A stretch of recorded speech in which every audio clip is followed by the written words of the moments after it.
Bugun ko'pchilik bilan har xil meg'izlarning shifoliq roli haqida o'rtoqlashayli. Badam meg'izi. Badam meg'izining oziqlik qimmati o'xshash miqdordagi kala go'shidan 6 hassa yuqori hamda yuqori qon besimini davolaydi. Qon yallig'iga foydali, qabziyatning oldini oladi ham yaxshilaydi, terini qo'g'daydi, mangini saqlamlashtiradi, bolalardagi raxt kasalini davolaydi. Yangaq meg'izi. Yangaq meg'izi mag'duri to'liqlab badanni kuchlantiradi, immunitet kuchini oshiradi, mangini saqlam qiladi, yosh qiladi.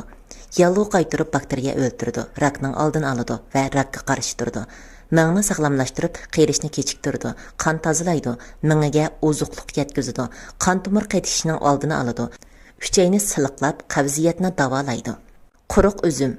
Quruq uzum qon to'liqlab badanni kuchlantiradi, metabolizm iqtidorini yuqori ko'taradi, tez sur'atda horg'inlikni tugatadi.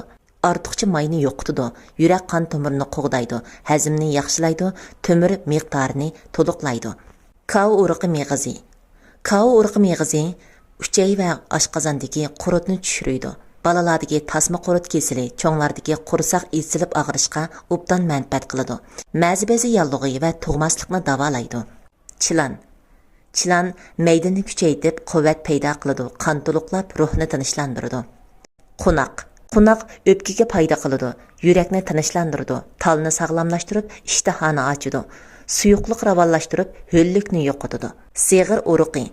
Sig'ir urug'i amchak rakining oldini oladi, revmatizm xarakterlik bo'g'im yallig'iga shifo qiladi, böbrek chaqisini davolaydi, uchay harakatini ilgari suradi, xolesterinni tavalladi.